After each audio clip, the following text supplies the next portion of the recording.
Tardes, soy el alumno Gerardo Pérez García de la Universidad Politécnica del Golfo de México, del programa educativo de Ingeniería Petrolera.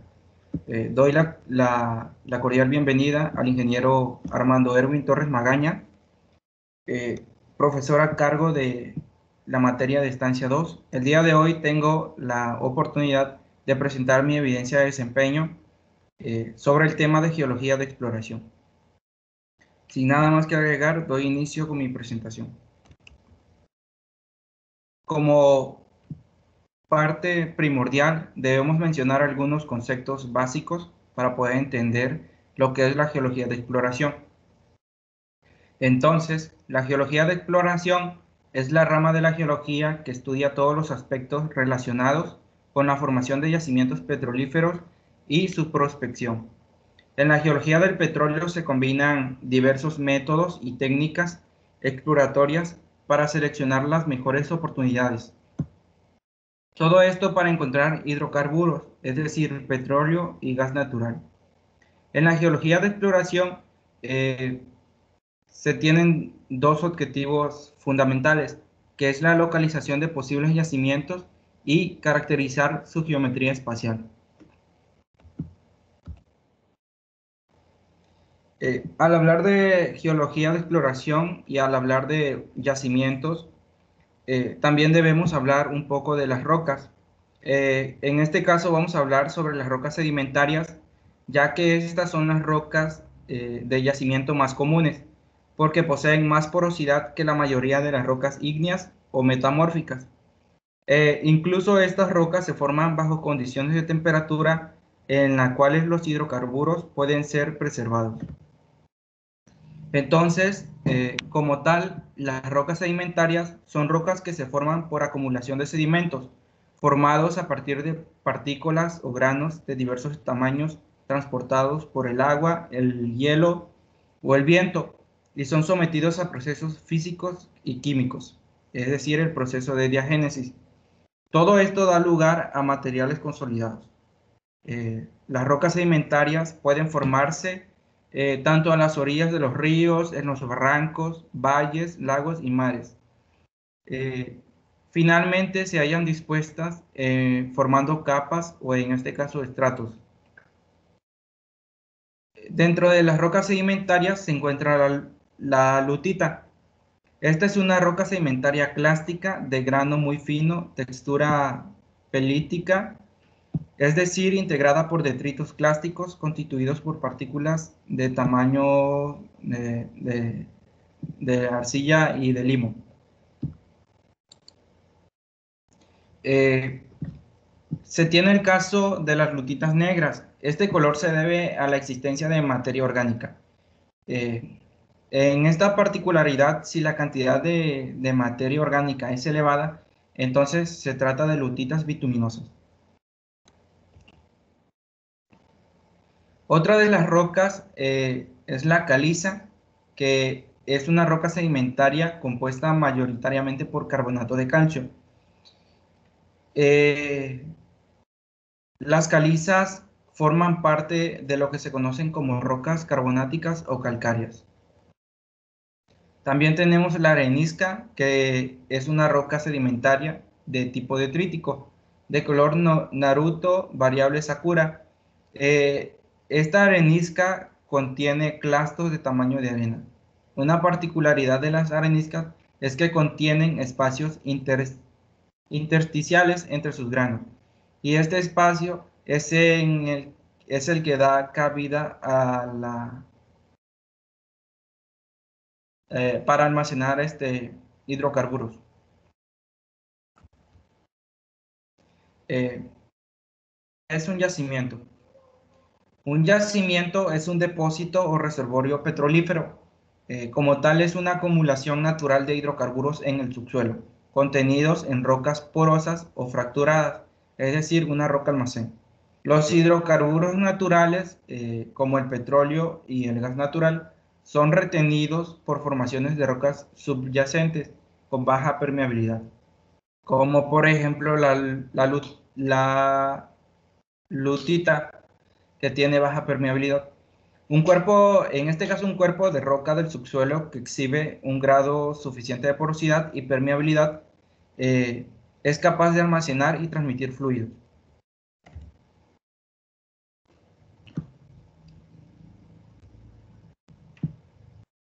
Otro punto muy importante son las propiedades físicas de la roca. Dentro de las propiedades se encuentra la porosidad, la absorción, capilaridad, densidad, peso específico y permeabilidad. La primera de ellas es la porosidad. En este caso, la porosidad es una medida de capacidad de almacenamiento de fluidos que posee una roca y se define como tal como la fracción del volumen total de la roca que corresponde a espacios que pueden almacenar fluidos. Las porosidades se clasifican según la disposición física del material que rodea los poros y a la distribución y forma de estos. Los tipos de porosidad son absoluta y efectiva. En la imagen 1 podemos observar los poros, en este caso de las rocas.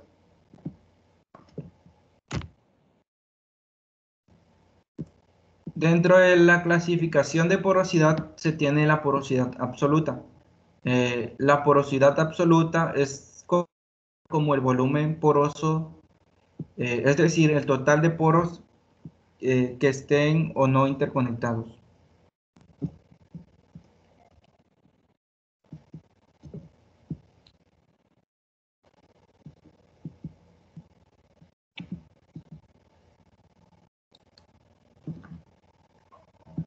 El siguiente es la porosidad efectiva. La porosidad efectiva se refiere al porcentaje de poros interconectados que permiten la circulación de fluidos, o se considera como el volumen poroso solamente conectados entre sí.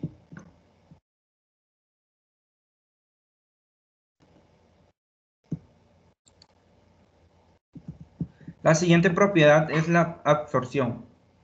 En una roca la absorción es la capacidad de absorber agua o cualquier otro líquido.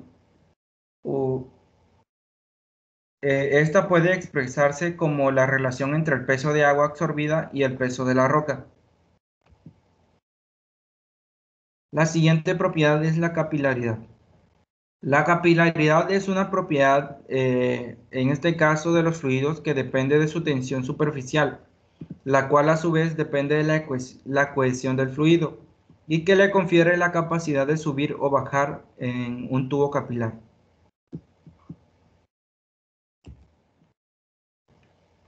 Una de las propiedades de las rocas más importantes es la permeabilidad. La permeabilidad se define como la capacidad que tiene una roca de permitir el flujo de fluidos a través de sus poros, en este caso intercomunicados. En otras palabras, gracias a la permeabilidad, un fluido puede migrar a través del cuerpo de una roca. En la figura 3 podemos observar una representación gráfica de lo que sería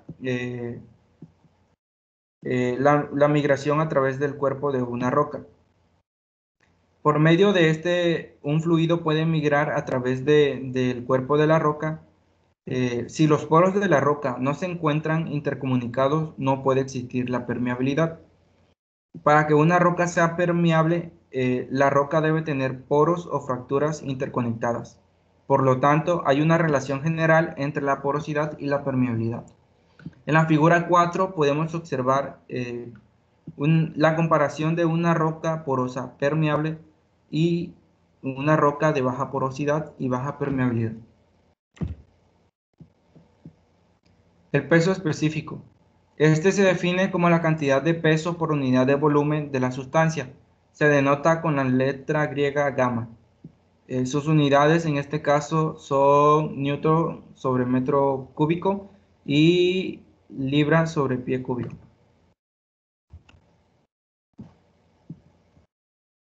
En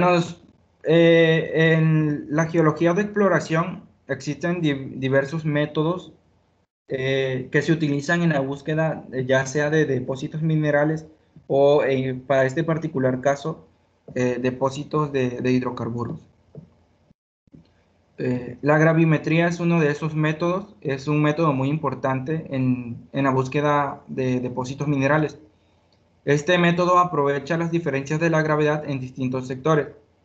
Como tal, la gravitación es la aceleración en metros sobre segundo cuadrado de un objeto que está cayendo en la superficie.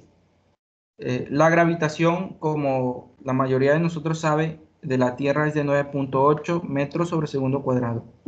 Entonces, si tenemos grandes cuerpos mineralizados, esto puede aumentar la gravitación en una región o zona determinada, porque tenemos rocas de mayor densidad que aumentan la aceleración. Otro de ellos es la magnetometría. La magnetometría es como la gravimetría, un método geofísico relativamente simple en su aplicación. En este caso, el campo magnético de la Tierra afecta también yacimientos que contienen magnetita. Estos yacimientos producen un campo magnético inducido, es decir, su propio campo magnético. Un magneto es simplemente las anomalías magnéticas de la superficie, los cuales podrían ser producto de un yacimiento. Uno de los métodos más importantes para la industria petrolera es el método sísmico. El método sísmico es un tipo de método geofísico y constituyen pruebas realizadas para la determinación de las características geotécnicas de un terreno. Esto como parte de las técnicas de reconocimiento geotécnico. El método sísmico consiste en generar ondas sísmicas que atraviesan una determinada zona, y esas ondas son captadas después por geófonos o hidrófonos. Las ondas pueden ser generadas por cargas explosivas, emitidas por vibradores o por cañones de aire. Las ondas sísmicas que atraviesan pueden ser longitudinales, transversales y superficiales. El método sísmico puede ser terrestre o puede ser marino. Para la adquisición terrestre, las señales emitidas por cargas explosivas o emitidas por un vibrador.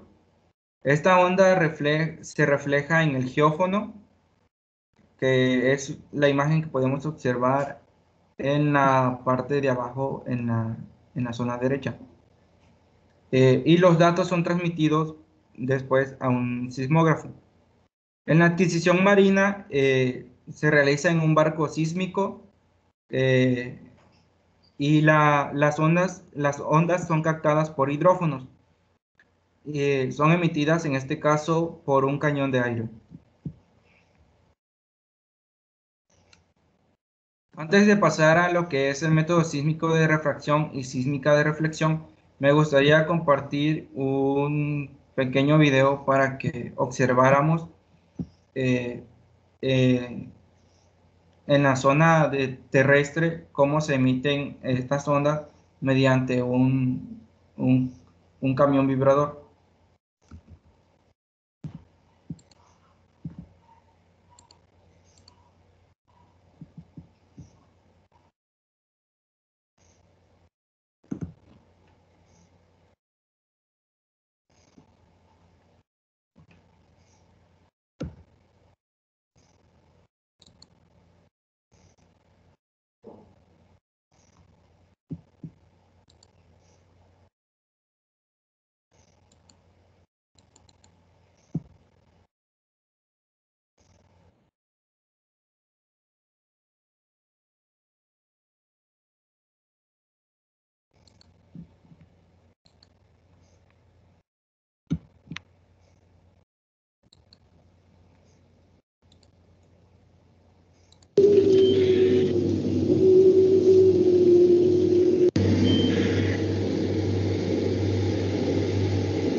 Bueno, esto que pudimos observar es un proceso de método sísmico en una adquisición terrestre. Es decir, que la señal era emitida, como se observaba, por en este caso, un vibrador, y para posteriormente que esa onda sea reflejada hacia el geófono.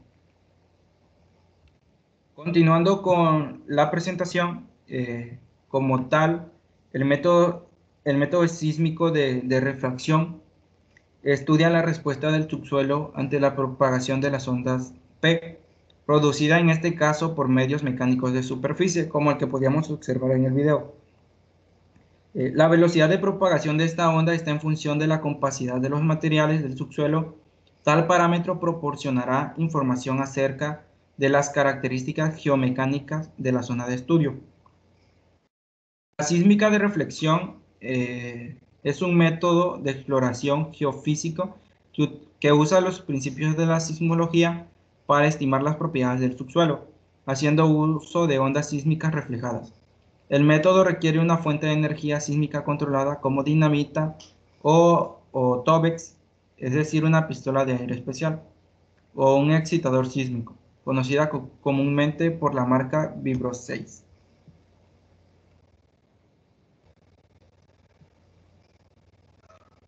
En la exploración, en la geología de exploración se tienen eh,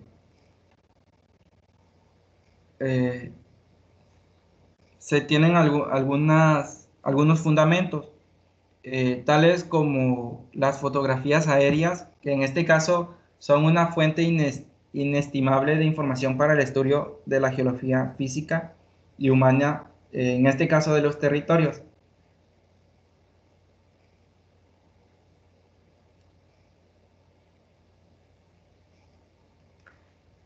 También se tienen los planos topográficos.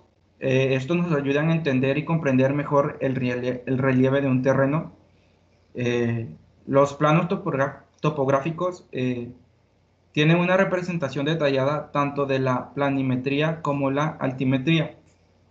El plano geológico, por otra parte, es la representación sobre un plano topográfico de los accidentes geológicos que fluyen en la superficie terrestre. También se tiene la geoquímica y la geofísica, también conocida como sísmica, que es uno de los puntos que acabamos de tocar, que permite determinar en profundidad la forma y disposición de las diferentes unidades litológicas o capas de la Tierra. También tenemos la consulta de place, es decir, información de un conjunto de campos y prospectos en una determinada región.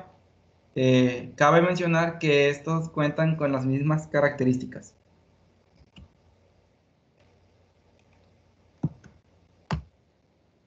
Eh, Antes de terminar esta parte, me gustaría presentar un video para poder entender quizá esta parte de la geofísica y del método sísmico.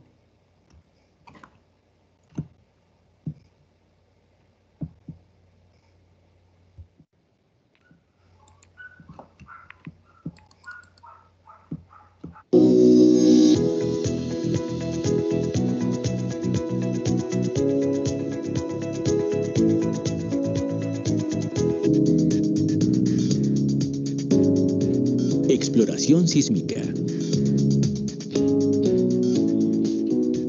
La exploración sísmica es la principal herramienta de exploración, mediante la cual se obtiene una imagen del subsuelo.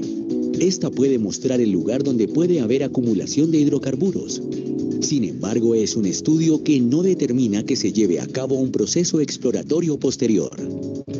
La técnica usada en la exploración sísmica consiste en la generación artificial de ondas acústicas que se desplazan a través de las capas del subsuelo y son reflejadas hacia la superficie. Estas son captadas y registradas mediante detectores llamados geófonos. La exploración sísmica es una actividad de bajo impacto al medio ambiente, ya que aborda de manera responsable las exigencias ambientales y sociales de nuestro país. Estas medidas incluyen distancias avaladas por la Autoridad Ambiental para la Utilización de Recursos, Etapas de la exploración sísmica. Fase de diseño. En esta primera fase se recolecta información de la región y se crea un modelo teniendo en cuenta todos los factores del área a trabajar, tales como aspectos de responsabilidad social, comunidades y predios privados, aspectos económicos y de seguridad, y todas las restricciones ambientales, esto con el fin de trabajar en armonía con todos los factores influyentes de la región. Fase preoperativa. En la fase preoperativa se determinan todas las gestiones ambientales y sociales, tales como relaciones con comunidad y autoridades, donde se explica de forma clara y precisa a la comunidad las actividades a desarrollar. De esta manera, se llegan a acuerdos para proteger de manera adecuada la biodiversidad del territorio. Concertación con propietarios de predios privados para realizar las compensaciones a las que haya lugar. Contratación y capacitación de personal, para lo que se busca mano de obra en la región. Ubicación de campamentos y helipuertos con estándares detallados del adecuado manejo del agua, residuos y demás. Sin embargo, en ocasiones se aprovecha la infraestructura existente en el casco urbano de la región, siempre que cumpla con los requerimientos de seguridad y con las condiciones ambientales. Operación en campo. Topografía y trocha. En esta etapa se define la ubicación de las estaciones receptoras y de los puntos fuente, para así dar inicio al corte y nivelación topográfica de campo. Este procedimiento se realiza para facilitar el acceso del personal, en ocasiones mediante poda y amarre de la vegetación, con las especificaciones adecuadas para disminuir al máximo los posibles efectos ambientales. Perforación. Este proceso se lleva a cabo para perforar pozos en los puntos fuente de energía mediante taladros portátiles y mecanizados. Estos pozos respetan los siguientes lineamientos. Distancia entre pozos, 5 a 60 metros. Diámetro, 2 a 3 pulgadas. Profundidad, 2 a 20 metros.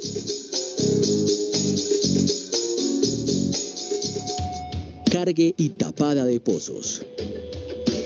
Una vez abierto el pozo, se introduce el material fuente de energía, los cuales son compuestos de material biodegradable. Posteriormente, los pozos se tapan hasta la superficie utilizando el material extraído durante la perforación. Tendido o regada. Se fijan los geófonos al terreno y se unen a través de cables, los cuales tienen como función registrar las ondas emitidas por las fuentes de energía. Registro. Esta operación es coordinada con el funcionario responsable del equipo de registro para emitir las ondas de energía que atraviesan las capas del subsuelo. Estas regresan a la superficie y llegan a los geófonos. Esto es lo que ocurre durante la activación de la fuente en la exploración sísmica de hidrocarburos.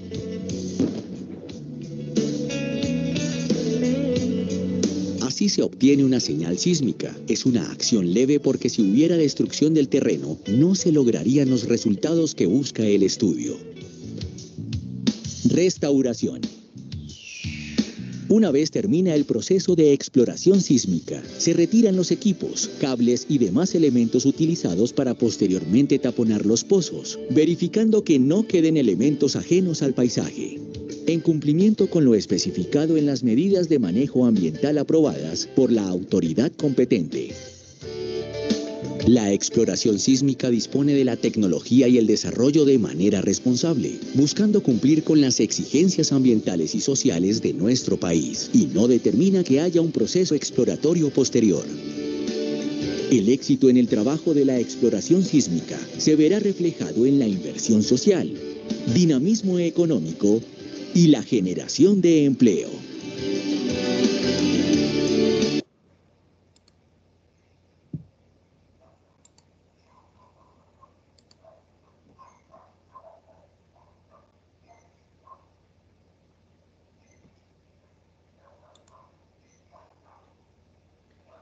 Bien, para ir concluyendo, respecto a la geología de exploración, tenemos que es el estudio de los métodos geofísicos que se hayan empleado en el área como métodos potenciales. En este caso, algunos de los métodos es la gravimetría, magnetometría, sondeos eléctricos y la sismografía. Dentro de la geología de exploración como tal, se busca la información geológica de formaciones y estructuras presentes, la paleontología, la paleoecología, el estudio de los mapas geológicos y geomorfológicos. En los estudios de la información geológica del área se observa el potencial de las rocas presentes en la zona. Todo esto con el estudio de su capacidad para producir, almacenar y servir de trampas de hidrocarburos. Bien, sin nada más que añadir, finalizo mi presentación, no sin antes agradecer al ingeniero Armando Erguis Torres Magaña por su atención prestada, así como también a mis compañeros.